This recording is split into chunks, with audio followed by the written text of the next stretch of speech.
Hey guys, it's Vince. Today in this video we're going to be covering setting offsets up in Mach 3. Now I've gotten numerous requests for this video after I've done my soft limit demonstration. Many of you have given me excellent feedback from it and I really appreciate it. This video is a little long overdue, but believe me, it's going to be thorough, and as far as I'm concerned, this in conjunction with my soft limit video will assure your system is set up to streamline the entire process of using Mach 3. These two actual features, I feel alone, make the software literally pay for itself. Just to give you a little breakdown of what offsets are. Now, offsets are essentially, in a nutshell, GPS locations that we set inside of Mach 3 to have Mach 3 recall with the push of a button and digital accuracy to get your robot to machine from the exact same location of whatever project you're working with. So just think about the time you're talking about saving to get to the exact location over and over again. Again, whether you're using a servo or stepper, it's irrelevant. You will get the same digital accuracy. Now the big thing here is I've already set up soft limits for this particular demonstration. I will put a link in the video description below so that you guys who have not set soft limits up have a chance to do it. Now there's been a lot of debate and I still get some flack from guys that feel that of course they know better than me, and that's fine. I'm looking at setting soft limits up on a vendor end, and when I say a vendor end, I get still contacted at least once every 3 weeks by either a potential client or a client who has had a switch fail, whether by their own mistake of accidentally cutting a cable or something happening in their shop, or for that matter just a switch failing for whatever reason. Maybe it got wet, they didn't have waterproof switches, it got wet, the conductors, whatever, and the actual chassis then suffers a crash. If it suffers a crash, you guys are essentially, in the best case scenario, still having to recalibrate your system. Soft limits, once you set them up, pending you follow the correct process as I described in my video. There was over 800 likes. I'm assuming those are the 800 people who actually tested it and got it to work correctly. That tells me that those are the ones that are utilizing it because it is the fastest, safest method. When soft limits are active, the software is protecting your system. Your software will never fail, and if it does ever fail because your computer goes down, the entire system stops. In the event a switch fails, it's a component. That switch will leave you basically at God's mercy to hopefully not entail a crash, which is inevitable. Because if you're relying on a switch, at one point or another, it will bite you. And I don't care about the guys who are telling me about Haas machines and all their years of machining. Whichever way you want to do it, to my eyes, 99.9% of the people who have a problem utilizing the software to streamline the functionality of what they're doing is because they're not familiar with it. They won't say that, but I feel we all know the truth. So I'm going to streamline this process for you right now. First and foremost, you can see my soft limit light is out. I'm in Mach 3, no different than you. I'm under G54 actual offset. This is, of course, the default offset once you enter Mach 3. Now, my machine coordinate button, I've already covered this in the soft limit video, but we'll just do a brief overview. If I click it, you can see it's at 0. And, of course, the button is active when there's a red border around it. Once I click it again, we're also at 0. So what does this mean when it says we're at 0 when this red border is around this button? It means that Mach 3 believes the distance to your end stops or the distance to your switch, whichever way you want to do it. Now, of course, I'm not using switches. I'll be using soft limits. The distance to the end stops is 0, meaning that the machine is essentially at the end point that I've set. Now, if I hit this again and that red border goes away, you can see that now we're showing locations also 0. And now it's registering this location, or all 3 locations in this case, at the machining offset location, which is known as G54. Now this confuses some guys. They feel that, you know, they look at this and they get all discombobulated because they're like, okay, what's the difference between the machine coordinates and, of course, the machining coordinates? Well, the machine coordinates, once again, is your end stop location, the distance to your end position on your table, your end stop, and then this position is your actual offset. So once this box is not highlighted, where are we at? We're at our offset, which right here is the number, the G54. That's default. So what I'm going to do to make this easy I've already set up a simulated table. This is a 20 by 20 inch table, 20 inch on the X, 20 inch on the Y. I'm going to load a sample piece of G-code so we can see exactly where our table is. And you can see here I have my car manufacturers like playing around a little bit, bringing a screaming chicken. And you can see here with this design loaded, you can see here we have this broken dotted line. Now, if you watch my soft limit video, you realize that broken dotted line indicates your table's border. This is where the soft limits are active. And how do we know that? Well, right now, if I jog away, I'm going to turn on my soft limit, and you can see it's on. Once that green light is active, your table has a full set of switches installed that are digital. And you can see I'm jogging back and I'm coming right up against that border, and you can see how slow my axis is going. See, she's not letting me do anything. Now I'm going to hit go to 0 and go real quick, and we're back. So now our table is fully protected in all directions. Okay. If we wanted to machine from a G54 location under most applications, it would not be beneficial. And why is that? Well, again, I say that openly and arbitrarily because if you see here, you have no more axis movement on your X in the opposite direction. So if we come over here and we go X positive, you're fine, but X negative, you're not going to be able to machine any farther than where you are currently. Now, once again, for certain applications, that's fine. For other applications, it's not. You'd probably, under general best machining practices, want to machine somewhere near the center of the table so that you still have positive and negative motion available on all axes you're using. And that's just common logic. So in order to do that, how do we do it easily to get us to the same point with digital accuracy to make our robot go with a push of a button and save an inordinate amount of time knowing where we're going to machine from? Well, it's going to be this easy. You can see here we're in G54. We're going to come over here and we're going to set up G55 offsets. Now, of course, you have all your offsets. You've got a hell of a lot more than 6. I believe it's over 200. Right now, they go in chronological order. You've got fixture 2, 3, 4, so on and so forth. And then from fixture 2, it's G55, 56, and so on and so forth. So what we're going to do is we want to set up G55 arbitrarily in this example. We're going to go over to our MDI. And we can see here a much bigger screen now. We can see our table. And what we're going to do is we're going to place X at 10. And what I'm doing is I'm programming where I want my X-axis to go. So it's going to move 10 inches in the positive direction. You can see it's moving right now. And then it's going to stop right dead center of the table. Now I'm going to go Y10. And now she's moving, once again, in the positive direction 10 inches. And you'll see, because my table is 20 inches, we're dead center in the middle of the table. Okay, so again, we're in the dead center of the table, but our actual project is still a G54. Now, this is a question that comes up a lot. Why is that possible? What's going on?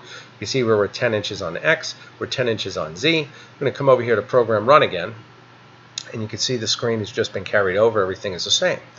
If I click over here to machine coordinates, what's interesting is I'm still at positive 10 and positive 10, and when I click over here again, under my machining coordinates at G54, I'm still at positive 10 and positive 10. Why is that? That's because when we started G54, whether we're in machine coordinates or we're in machining coordinates, we were still at 10 inches because we were 0 when we first started.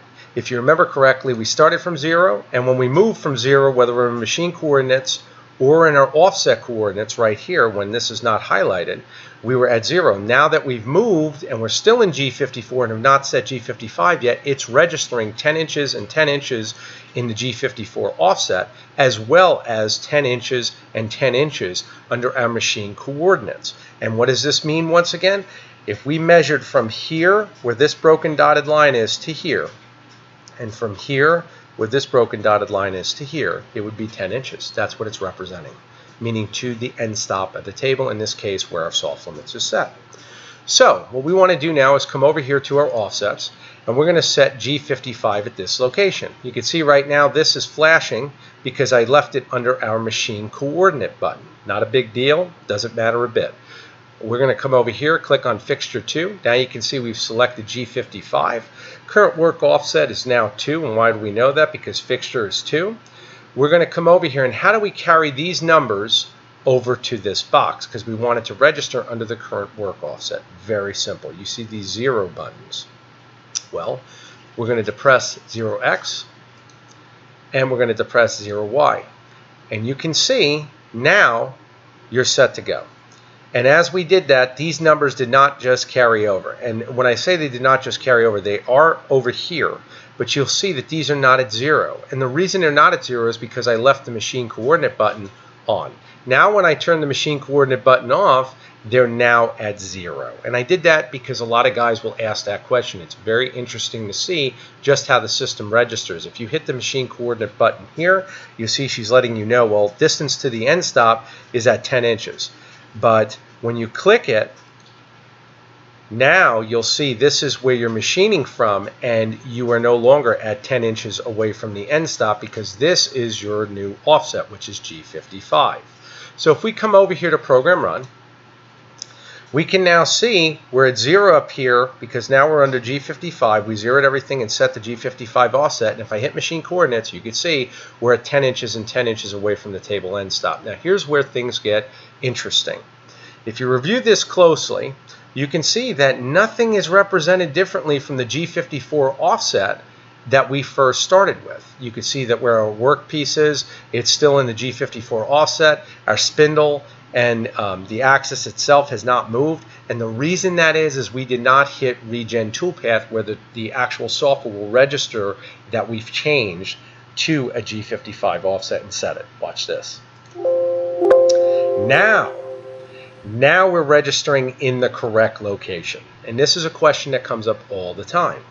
You can see that due to the size of the workpiece, if you ever encounter this where the workpiece is actually going past your dotted lines, that means your workpiece is too large to machine in that location. So what we've just proven to ourselves in this particular application is that we would actually want to machine this in G54. Why? Because in G55 it's too large to accommodate the size of the table.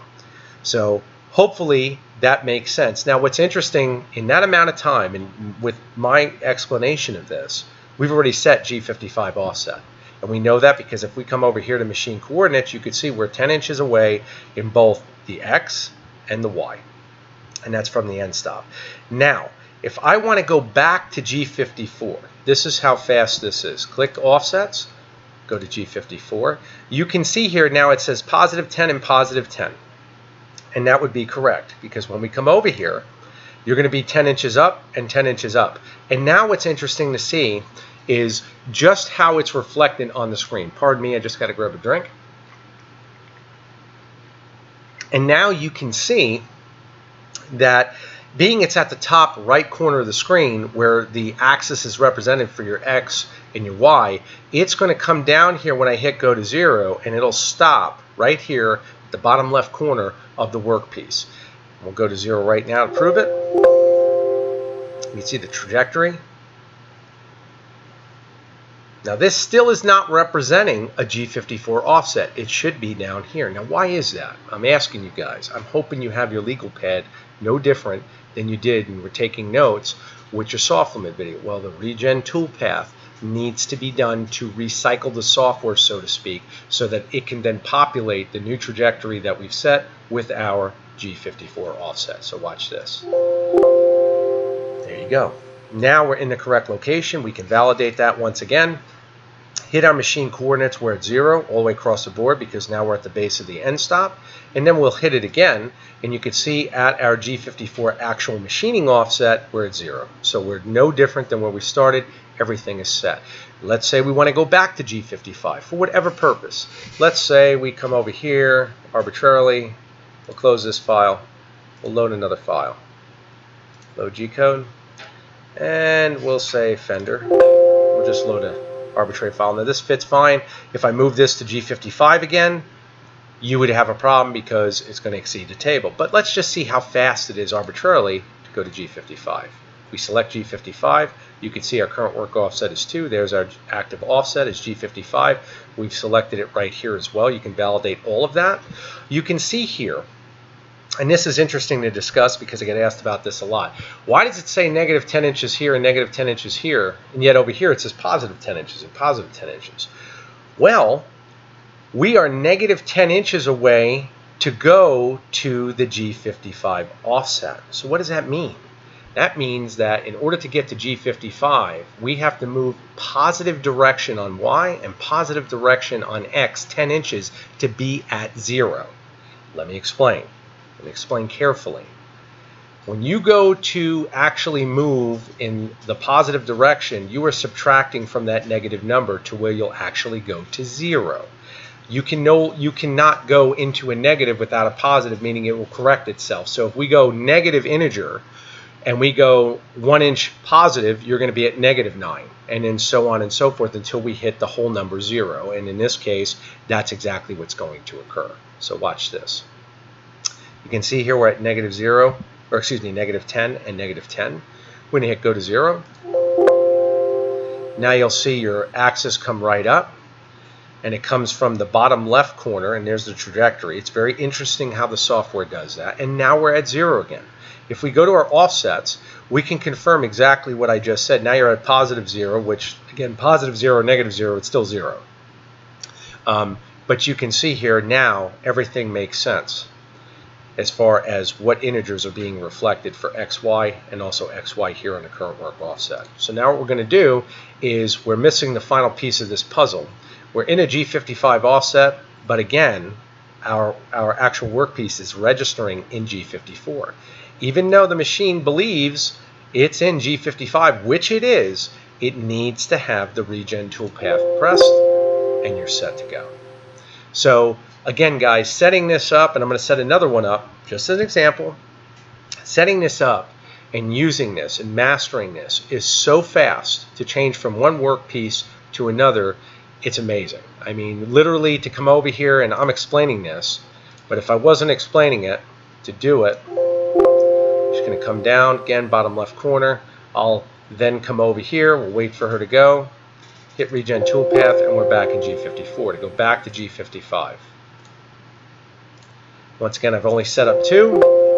You're going to see the bottom left corner. She'll come up, going towards the right corner. You can see the trajectory. Once again, we're not populated in the correct location on the table because we have not hit the Regen toolpath button. Once we do, you're golden. Everything is making sense. We can validate our offset right here. I also recommend validating your offset under the offset G55. Current work offset number 2. You can also do it there. Fixture 2 G55. It's all right there, and it's very, very simple. Now, let's say I want to go back to G54. If you're going to set another one, let's say whenever you're going to set an offset, I always recommend going back to G54. It's just best practice. I feel it's just an easier way for you to go and retrace your steps, so to speak. Again, as you're getting more familiar with this, you can do it any way you'd like. Right there, we'll hit the Regen toolpath, and I'm back in G54. Now I want to set G56. In order to do that, same process. I recommend you don't have to use MDI, but I prefer to because, again, it gives you the bigger screen. You've got all your reference right here for your axis. And we're going to say, we'll just arbitrarily say X8. And then we'll come over here and say Y8. We'll wait for her to go. And there we go. And now you can see where we are on the table. Everything is perfect. The axes are now digitally moved to that actual location on your table. Once again, we'll come over here to offsets. We'll then go to fixture number 3, which is G56. We're going to set that. Boom. And we have not set anything until these integers, once again, carry over to the current work offset. Again, current work offset is number 3. Why is it on number 3? Because fixture 3 is here registered as G56. You can see it populated here. We're going to click it, and now you see you're zeroed here, but here your work offset has been saved and you've programmed it. Now we're golden. Matter of fact, if we come over here now and hit machine coordinate, you'll see you're 8 inches from your end stops. Why is that? Because when you move to G56 offset, in order for you to go to that offset, if you're there, you'd be at 8 inches and 8 inches from X and 8 inches from Y to the end stop of the table. So you hit it again, you know where you are, you're 0. This is the current work offset position, G56. We'll come over here to program run. And once again, you can see nothing is populated correctly here as far as location on the chassis. If we look here, we'll see that we are in G56, and we can certainly validate it by seeing it up here. And you can see we're zeroed out here. We simply hit the Regen toolpath, and now you're 8 inches where you should be, 8 by 8. So again, guys, you see how fast this is in layman's terms to go from whatever machining location you want to go to. You can see it's moving the difference. Now this was interesting. I moved from G55. See how small the distance is? That's because of the difference to go to the 10-inch movement is it's adding the 10 or the difference between the 10-inch movement from where she was. So you basically had like a 2-inch movement there to get to that location. So now what we do is we hit Regen, and now we're in the center of the table. And there you go. And what actual offset you're under is G55. Memorize this position. Very simple.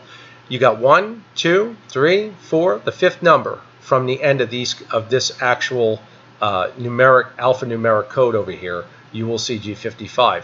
I wish they would have changed that a little bit, but again, to always validate as you're learning this, take your time, come over here, check your offset. It'll take you a little more time, but still pushing a button is a joke. And I mean, you always know basically right where you are. Go to 0, go back to G54. You can see bottom left corner, we're set. We hit Regen toolpath, and guess what? We're right back into G54. Now, there's another thing I want to discuss with this, because this is something that comes up a lot. I showed you setting the X and Y axis. If I come over here and I go to G55, I come up from the bottom left again, going towards the top right, you'll see it stop, hit our Regen, we're right in the center. Now, let's just go over here to offsets, and we'll check out right here. You can see your Z, your A axis, whatever axes you have. I've only set arbitrarily the X and the Y. However, you could technically set your Z, your A, and whatever axis you have that you'd like to be correlated to that fixture. Now, when a lot of guys ask me about using touch plates and this and that, one of the big things they forget about, tool changes take time. We all know that. Whether you're setting a touch plate or not, they still take time. If you're using the same end mill over and over again and you bottom out the tool properly in your actual spindle and you know that you did it, you know that your tool is accurate as far as the length, at worst, you're going to be possibly maybe a thou to a half thou off. Under most substrates, you're pretty much fine with that. The beauty of that is that, or I should say, the potential beauty of it is that if you set your Z-axis to a specific height for this particular offset, you can have it register that over and over again. Okay? What I'm teaching you here, if you're taking notes, is invaluable to become extremely productive with your robot. For guys that are making money with the robots and already utilizing this, this is how they become efficient, because they understand that the software is the key. Learning, hardware, that's great. I have guys that'll disseminate all kinds of stepper information and know all of your axes. That's great. But knowing your software of what's actually the brain of the robot is what's going to dictate how fast and efficient you become, which means more dollars in your pocket. So what I'm telling you here, and when I'm explaining about these offsets, if you use them properly, especially when you're dealing with your Z or whatever axis you need to deal with, you can do this so fast if you have the process correlated and written down. Take your time at first. I'm right now in a simulated version of the software. I am using a retail license, but I'm not connected to a table. I wanted to do this so I could show you exactly what's going on. Well, I have guys that feel they need to be sitting in front of their table to be really learning something. That's not always true. Learning the software, the beauty of it is you take your laptop, you take your desktop, or just sit in front of your desktop for that matter, and really just concentrate on reviewing your notes, going over the process step by step, and that's how you digest exactly what you're learning. What usually ends up happening is guys brush through videos. The average attention span today, being we have access to all the new technology, is maybe 40 seconds. And Harvard, I think they said it was 7 to really grab someone's attention. It really just depends on the individual and what, how motivated they are to learn what they're looking at. With what I'm teaching you here, I cannot emphasize enough. Take your time and really break it down. I mean, you can see just how fast all of this is once you understand it. There's really no room for error as long as you follow the process. Select your actual offset, which we've done. You see zeros here. You can check your machine coordinates where it's 0, 0 there. So we already know if we're 0 there and 0 here, we know what offset we're at. It would have to be G54 because that's where we started from. Hit the Regen and get your workpiece right where it should be. Okay, so you see how fast this is. And again, when you actually take the time to study how fast this can be, and then factor in using soft limits, you have a digitally protected table that can never, ever be unprotected. I get a lot of different challenges with it. I've had, lots of old school guys argue the fact. The bottom line is the software does not make mistakes. The computer does not make mistakes. People make mistakes. Lack of process creates errors. Lack of troubleshooting details creates hassle and creates money that has to be spent because mistakes are made. Once you accept the fact that we're infallible, in that sense that we're always going to leave ourselves open for error, that is when you understand how to really get to the bottom of the CNC, because robots really are amazing in the fact that once you understand the premise of the process, as long as this green button is on and you have these boxes up, you cannot do anything to hurt this table. I'm trying to jog right now, and you can see I can jog in the X, and I'm stopped. I'm stopped in the Y. As a matter of fact, it stopped 1,000 from it. Okay, so hearing that, and then of course you can hear the chime, and I've discussed this in my previous video. Turn the soft limit off. If you do go 1,000th over, the software is letting you know with that chime right down here, soft limit system movements aborted. So what you'd want to do is jog back, and now you can engage soft limits again and go to 0, and you're perfect. If that ever happens, that's the worst I went, was 1,000th over. Now, what's the odds of you going 1,000th over with a failed switch? And I have so many guys that'll argue that. And I have so many guys that'll sit back and say, well, I've never had a switch fail. I've had arbitrary arguments where, human error never comes into play, where they never factor in that, oh, I made a mistake and actually one of my cables came loose and I ran over it. And I didn't know I ran over it until it was too late. My NEMA 34 went through my bridge port, and I had, a guy's head on my machine, and I damaged it, or I broke off an end mill into it. You don't want to be that horror story. Take your time, think about what I'm telling you. And what I'm telling you, I practice myself for a reason. Because as an engineer, I know that we are only as good as the troubleshooting methods we employ. And when we're dealing with stuff like this, the biggest thing you guys need to understand is how you create your process. That's why I tell you always to take notes. Whenever you're learning the software, take the notes on the software. Anything we're doing with this, it makes perfect sense to do, because if you think you're going to memorize step by step every single time you click on the system, it's just not going to happen. And how do we know that? Well, that's why pilots use a checklist, because that's why their failure rate in the sky is much lower than what we deal with when driving. Think about it like that. They go through a direct checklist. You go through the checklist, you know exactly what you're doing, and you can see it's just this simple. Come in, do that, click this, I'm over. And I don't have to guess by hitting a switch or anything else. Factor that in by itself in speed. I've literally proven just how fast this is to go back and forth, back and forth. We'll go back to G54, Regen toolpath. Okay, I didn't bounce off home switches. I didn't do anything. Why? Because I only care about where I'm going to machine from. And that's what you guys care about. You care about where your offsets are, so you can digitally recall at the push of a button, hey, I want to go right here. Boom. Machine goes right there. So again, I hope that this video has been helpful. I hope it's made you think. If not anything else, my guys out there who, still want to challenge me or ask questions, do it. Please do, by all means. But keep in mind one thing. I always say to do this first. Test what I'm showing you first. Test it on a multitude of jobs. See which way is most beneficial. I am not wasting my time on YouTube to do videos that I've already pretty much lived. I mean, I do this every day. I'm doing it because I know there's a lot of guys out there who want to learn a way to do things in the most efficient manner. And I'm telling you right now, this is super quick once you understand it. And once you get a feel for the software and understand, like I said, these two powerful features, the soft limits first, of course, to protect the system, and secondly, the offsets for the GPS allocated locations, you're set to go.